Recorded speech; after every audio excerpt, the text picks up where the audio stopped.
Have you ever done everything right? You studied hard, and just when things in your life start to look promising, your life is in line, then everything changes overnight. That is exactly what happened to me. Story time. I studied electrical engineering, got a very good attachment, and after a few months, I was selling tomatoes and onions by the roadside. Now, this is not a story about giving up. It is a story about what that season taught me about life. So if you're in a season in life that you never planned for, this video is for you. So let's get into the story. Now, before we do, make sure you like this video. Go check out my previous videos. I have done a series of videos that I hope you like.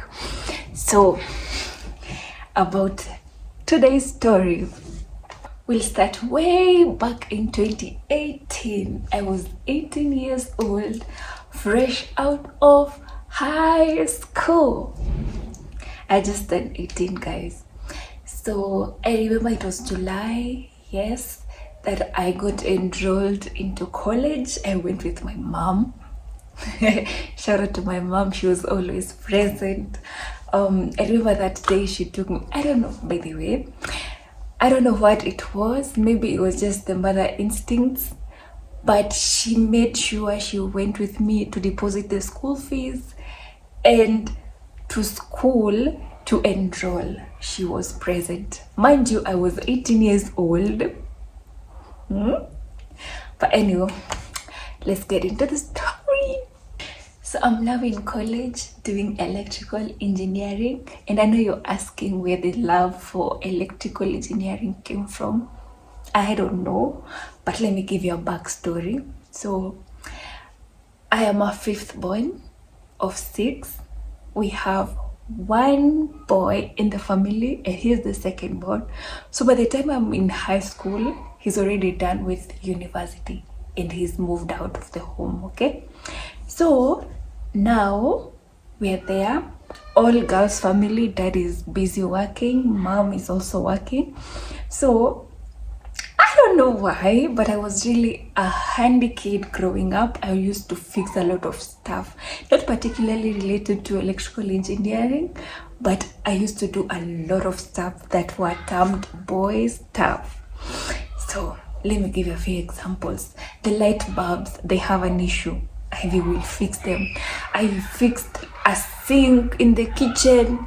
I also did an outdoor sink. You can ask my sister, but if they're watching, you can comment. I used to be the boy of the family, by the way. I was lifting all the heavy stuffs. If they need manpower, they know it's me that they call. I don't know where that went to, but yeah, I used to be so, I don't know, industrious growing up. Oh yes, and I also did tiling for our house. When we moved in, I helped with the tiling. You see? Okay, that aside, so you can tell I was really handy and I just like doing things with my hands. Up to now, I'm very creative and I'm very good with art. I like creativity and aesthetics and everything nice. Okay, now this is where I started to, give an eye to electrical engineering. So I met this friend. So this friend was an electrical engineer, a very good one. And I used to see how he does his stuff and how he had a car and money. And I was like, maybe I should get into the same line of work, So he was my mentor. And to be honest, I never really thought of, Ati, yes, I'm doing electrical engineering because I like it or what. No. Okay, it was aligned with what I liked. But the main reason why I went into the same career path is because I wanted to be rich like, yes. So now I'm in school, right? I've already said it. Now, Here comes a problem. In high school, I never did physics as a subject. I dropped it and took CRE. Now I'm doing what? Electrical engineering. So the lecturer is there. Anasema, as you learned calculus 1 in high school, and I'm like, I never did that. So it was really a struggle, but do you know me? Do you know me? I took it as a challenge and I did very, very well. I remember my first semester, I got a distinction. I don't come to play. Eyes on the prize, eyes on the prize, Ivy. My love for money, it really motivated me. I was like, I must finish this course. Okay? Yes, so that is semester 1. I was commuting from home daily. I used to wake, oh my goodness, I used to wake up so early in the morning. Like 4:30, I'm already up. By 5:15, I'm already in a matatu to town. And remember, this school is not even in town CBD, it's in Ngara Park Road. You know me, I have a problem with waking up early. So, hey, my lord. Hey, I suffered. But yeah, you know, I'm suffering, but the end game. Yes. So yeah, I commute the first semester, and then after the first semester, my mom calls me and tells me, you know what?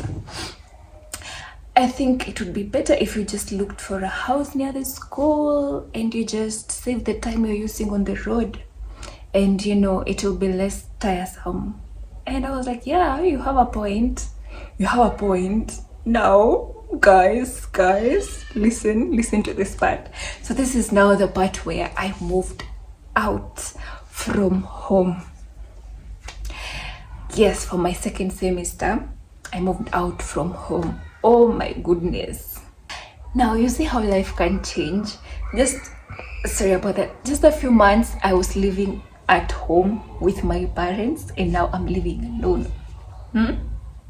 Now, you might think, oh, I was a rogue teenager, and then now I'm, I have my freedom. Now I do all the stuff that you people did. But it was actually the vice versa. Ever since I moved out and started living alone, I used to spend all my time indoors. I never used to go to those parties. I never used to go to the clubs. I don't know what happened. I was so focused living alone than how I was living with my parents. So that's one thing. Now I have my little space. It was a single room. People don't know the meaning of single room. I just noticed that my audience is not 100% based in Kenya.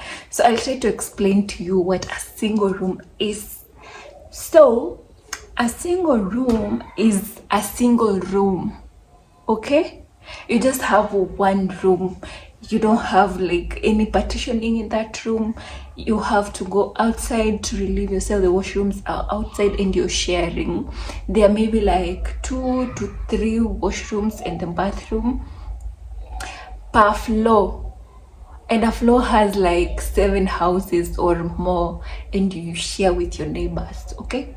So I was living in a single room and I was really, really, really, really happy. Oh my goodness, I wish you saw me that time. I was happy. I was very content.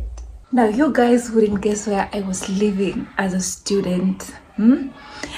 Considering I was 18 years old, that was the first time living alone and where I chose to live. So if you're in Nairobi or you've been around Nairobi, you know Mlango Kubwa. There's a place right past Pangani on your way to Eastleigh. Inaitwa Mlango Kubwa. Now that was my home for a while. Now let's talk about the insecurity in Mlango Kubwa. So you're a student, you're getting ready, you take your laptop in your cute laptop bag, your phone, and you're like, let me go to class. I have friends of mine who were mugged literally on the road, and it's in broad daylight. That is how insecure the place was. You're getting robbed and nobody cares. Just imagine, people are just busy minding their own business. Watu wanakupita tu, you're there lying on the ground, umepigwa usiku moja kali, but nobody cares. You're in Nairobi, welcome to Nairobi. That is what they say. So I live in Mlango Kubwa, and let me tell you the struggles. Hey. You see those apartments, they're so thin and tall, and they go as high as 8 stories, like 8th, 9th floor. The good thing about that place is the water supply was constant. Even if we had shortages, they were just for a while and then it'd be sorted out. Plus it was fresh water, fresh free water in Nairobi. So this is a place, let me tell you how insecure this place was. It is a place where you couldn't, okay, you could, but not me, okay? It's a place you couldn't walk past 10 p.m. It's a place where if you have to do your laundry and maybe say you're cleaning your shoes and you have to dry them, this is what we did. So this is the trick that usually worked. So you have to dry your shoes, you already washed them, now it's time for, you have to dry them. So this is what we usually did. You take your shoes, like all the lefts, you go hang them, they dry, and then you go take the rights to dry. You can't dry them at the same time because they'll be stolen. You can't even leave your shoes outside your door. That is how bad the situation was. Let me tell you, my guys. Even your clothes, the way you just leave them on the hanging line, no. You don't do that in Mlango Kubwa. I don't know if it's still the same, but yeah, my story is from years back, so maybe the situation has changed. I can't talk about that now. So you go, you hang your clothes, and you sit to chill with them until they're dry. My sister, my brother. Anyway, I survived. Yeah, I was still going to school, just the regular going to school, back home, going to school, back home. And I'm so thankful for my sister. She was there. She used to live nearby, so shopping, food, whatever, it was on her. So she would come visit, bring me goodies, she'd do shopping for me. Yeah, so school is good. Just the regular school, home. And then at one point I had to live with my cousin and then my sister, but we were still living in Mlango Kubwa. So up until 2020, life was good. Now I'm living with my sister and cousin. Okay, partially. Tina lived with me partially because she used to school in Thika, so maybe she'd come during the weekends and stuff like that. So up until 2020, life was lifing. And then something happened in between. We got little money. And we were like, no, we can't continue living in this single room, okay? So now we were house hunting, uko Pangani, those areas, Isili, Kosi, Ukondani, and the rents, my goodness, the rents were so high. So, let me tell you, to be honest, you see me, I'm just a whole body. So that life was just not for us, not for me. So for some time, Tina was in school and went to, I don't know where. I was alone. So this is what I did. I went ahead and moved by myself. And then the funny thing is, now it's like jumping from a frying pan to fire. Into fire. Oh my goodness, I was living in fire. So ndio hiyo mimi nikahama. Tumetoka Mlango Kubwa, now we are I lived in like town, but downtown, karibu na Kamkunji, that roundabout ya hapo Karioko. And that place was the ghetto. It's like coming from 20%, okay, not 20, let's say 80 to 100. Yes, that is what happened. Biggest mistake of my life? No. Is it a mistake? Yes. So it was an upgrade, you know, from a single room, and now it's a bed sitter. I have my bed, I have my, you know, you have at least a sink, even if it's not a full kitchen, but you have a sink, and you have your own bathroom. You guys, hey, having your own bathroom is just amazing. So yeah, I moved. Tina and my cousin came along way later when I had already moved. So we are there in our little bed sitter. Yes, life was lifing. Tina and I started selling thrift clothes. So where we lived was not far from Gikomba Market. It's a second-hand thrift kinda market. So we used to go there very early in the morning, and then we'd sell them online. We had a dam, we used to take pictures, and we used to sell. Yeah, it was good, even if it was not a lot of money. It used to sustain us. So yeah, that's it. We're studying, we're still doing our thrift business, and it's going good for us. So now we can finally say that life is good. Life is good. As people say, life is lifing. But you see the way people say, you make your plans, but then God decides, or when you make your plans and then God laughs. Okay, this is what happened. COVID-19.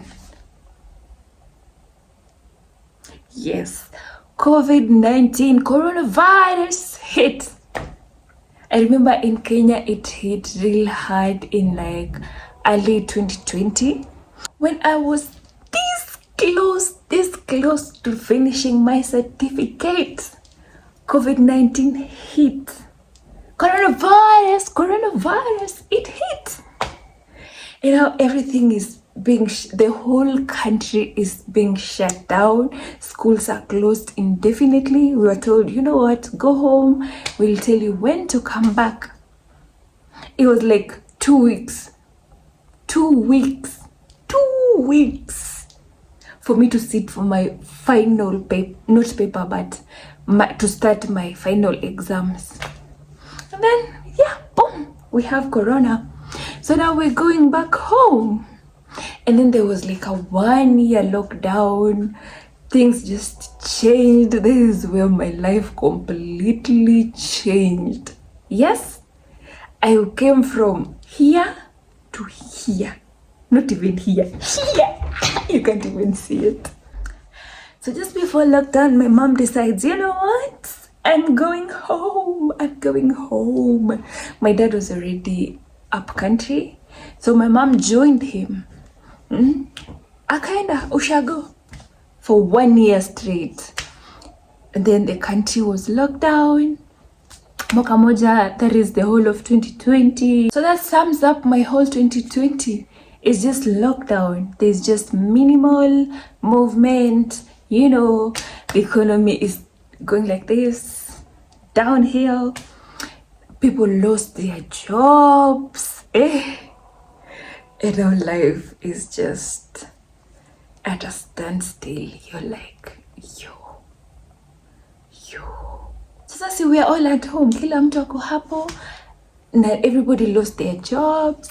So now we're just at home. We're chilling, waiting for things to get better and stuff. So we're just there. Now this is the upside of coronavirus. At least I got to spend time with my siblings. Remember, like my older siblings, they grew and, you know, left home when I was still a kid. So now we're spending time together. We're at home together. We get to live together. We get to know each other more and bond. But this is the downside. We're all broke. Nobody's working. Right? Yes. We're all broke. We're struggling to feed ourselves, literally. Oh Lord. tough times those. Yeah, but we managed. Thank goodness. So yeah, we managed. We didn't get infected with COVID. Life was hard. It was tough for all of us, but we made it through. Now this is how we did it, okay? Now before my dad went to Shags, he used to farm. So we kept on farming and we planted mboga, the kawaida mboga, sukuma, spinach, michicha, managu. Yes. So here is the drill, okay? We used to go and take the farm produce in bulk, and then we come resell to the local vendors now. That is how it started. So we'd go buy like a whole lorry of cabbages, and then we come resell tomatoes, onions, and whatever. That was the plan. But remember, it's a whole family, more than 5 people, and everybody is jobless. We just there depending on that small business. So it wasn't easy also for us to survive. So we kept on with the business, tunaendea vitu huko in bulk, and then we come resell at, of course, better prices. But now here comes a challenge. We are a household of more than 5 people. We have to eat, we have our needs, and we are all looking at this small business, okay? So this is what happened. We used to, tunauza tunakula until we don't have money for capital now, so we can't buy it in bulk because hakuna pesa iliisha. Yes, so now we become the mkulima mdogo, from suppliers to consumers. Do you get it? Now we've come from here, we are here. Now the kibanda that used to be so full, ilikuwa na crates of onions, crates of tomatoes, gunias, bags and bags of potatoes, has now, it has like a few pieces of tomatoes, you get. So from selling large scale to small scale. Na hivyo ndo nilikuwa mama mboga. That is how easily I became a mama mboga.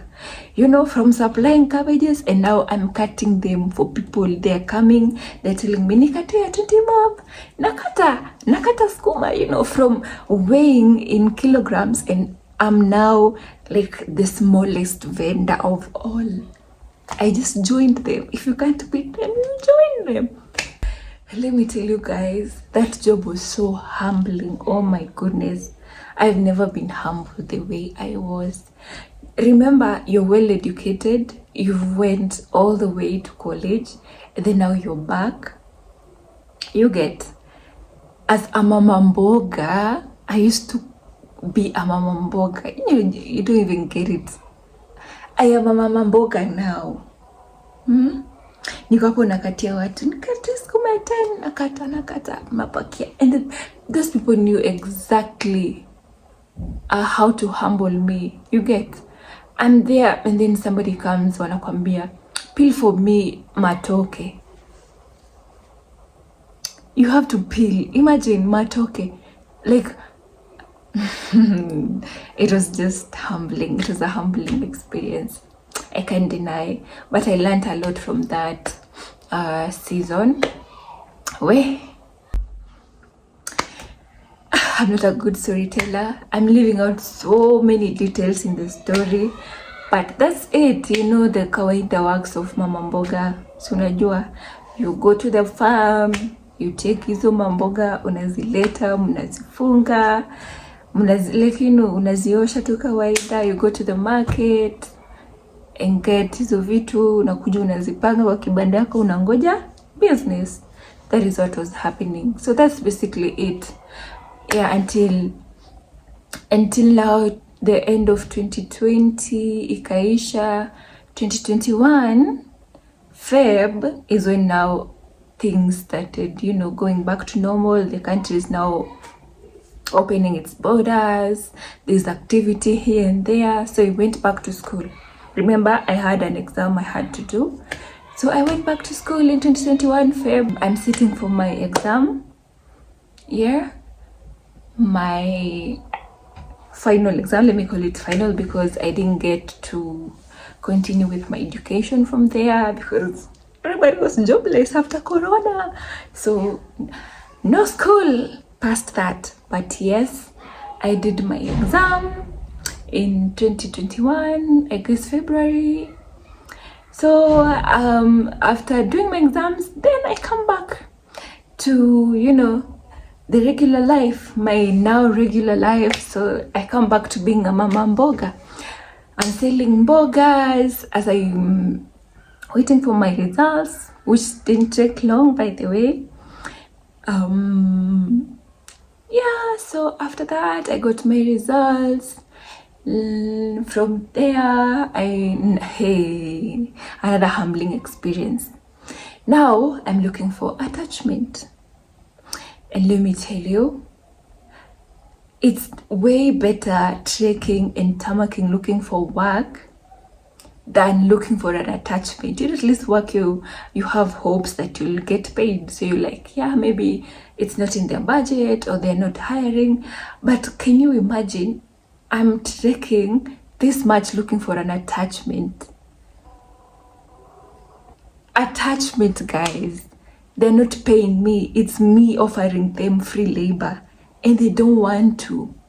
You know, companies just resumed their operation, so they don't want to hire. They also don't want to recruit trainees. So I'm there, oh Lord. So I go back to, you know, my mentor. I'm calling him. I'm like, yeah, so I'm done with my exam. I passed and I'm now looking for attachment. You promised me an attachment in your company. You know what he said? Oh, you know, I don't want you to come here. Huku kwa job kuna mafisi, you know, watakatia. And you know, there's a girl from your school, she came here and like hakuacha CV poa. So, you know, I can't help you with the attachment. And I'm like, yo, is this now the real life, you know? But yeah, so I remember I really struggled to get an attachment, but through a friend of mine, we schooled together in high school, who was also an electrical engineer, helped me to get an attachment where he used to work. So I went there for attachment 3 months. And by the way, another point, when I got that attachment, they told me straight up, we're not hiring. We'll just train you for the 3 months, but after that, you pack your bags and go back home or to school or to where, you know, wherever you came from. That is what they told me straight up on my face. So I was curious. I was like, why are you not hiring? They were like, yeah, you know, especially ladies, we don't want to hire ladies because, you know, they can't work regular time with men. You know, we're now bringing in new regulations where you have to switch, like work night shifts and day shifts. So, you know, hiring a lady will inconvenience us. And I'm like, wow, nimejingiza wapi huko? But I'm like, okay, so let me be honest with you guys. When I was in attachment is when I started to rethink about my decision. I was like, am I really getting myself into this? Do I want to work under these circumstances? Because let me tell you, being employed is not for the weak. So I'm just there questioning my whole, you know, my decisions. I'm questioning, am I in the right track? Did I make the right choice? You know, so I'm just there thinking, should I change careers? Maybe, am I in the wrong career? Am I chasing the right, you know? It was just a lot to take in. Plus, I feel like people misled me. They were like, as a lady in that career, you'll flourish. Let me tell you, opportunities will come looking for you and stuff. But now the attachment taught me a lot of things. And I was like, I don't think I can do this, but let me just give it a shot. Let me just do my attachment, just finish with the paperwork. I have my certificate with me in case I go on with this. So yeah, I just do my attachment. I know very well I won't be employed, but I'm like, yeah, sure thing. It's okay. I don't mind. I just go on with the attachment, and then after 3 months, yeah, I'm done with attachment. I go back to being a mama mboga. But now, this time, I am going back, but with brains. I'm going back with brains. So we expand on the business. We're getting now more stuff from Kisii, avocados from Kisii. Tunakuja tunaziuza, mandizi, matoke and stuff. Just joking, guys. Yeah, so I was just there as a mama mboga. It was not easy. Now I'm a mama mboga, but not full time. I'm a mama mboga, but then kukiwa na hizi gigs. Now I made a new friend. He used to go with me to the sites. He was doing now the wirings in buildings and just the regular work, not industrial work. Now, one thing when I was choosing electrical engineering, there are options. It was very broad. So I wanted to major in production, Apple production. But now it is very complicated because I chose power option. You have an option to choose telecommunication and stuff, but now I did power option. So maybe in my head, I imagined myself working with companies like Kenya Power, KenGen, industrial work, but not this regular work ya kwenda kwa unfinished buildings and doing wirings and stuff. Because I mean, just look at me. So that is what I had in mind. But life has other plans for you. Now, this is what happened. I made another friend. He was an electrical engineer. He used to do house wiring. Now the commercial part. You get the commercial part of electricity. So that's the hapo sisi. I used to go with him. So I'm doing mama mboga part-time. I'm doing electrical installations and wiring until a few months later, where we went to work. We did this particular project, and for some reason I wasn't paid for 2 weeks. They owed me 2 weeks worth of money. And let me tell you, it was just so tiresome. I just couldn't. I tried. I really tried. But now the work was too heavy for me. You can imagine wiring from scratch. Ndio hapo nyinyi, from piping to kuvuruta cable to now fittings. Ilikuwa just too much.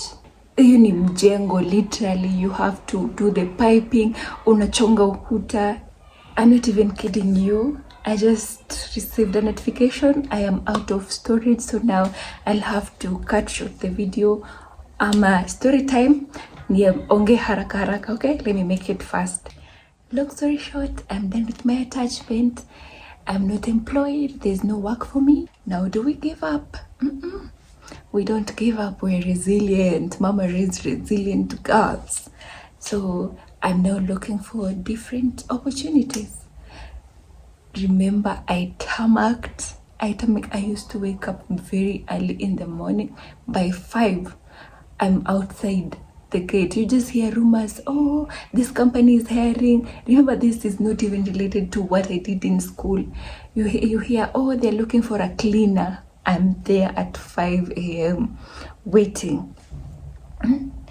So I went, it was a series of, I wake up, I go try on, you're just trying out different companies, unaenda tu hapo, both physically, I'm applying. I remember the amount of times I had to rewrite my CV na kuituma. You just come, rewrite your CV, unatuma, unafanya CV, unatuma. We were never successful tukitafuta job. So now I'm back to being a mama mboga full time. But now something happened that changed my view on life. Ika changed everything. I was like, I'm done with this life. I'm not going back to this life. And I want to change my story. This is not the end of my story. I will make it better. Plus my sister alikonga hapo anani encourage Sylvia. She used to tell me, kila saa every time tunge meet, I used to, like rant to her namwambia, I'm just tired of this life. I don't want to live like this for the rest of my life. I want to change. And then she used to lecture me, akaniambia, if you're not comfortable living this life, you have to do something. In this life, you have yourself. Stop depending ati kuna mtu huko atatoka. Somebody will help you. You have to help yourself. You have to make that move. So now niko hapo, I'm like, what am I going to do?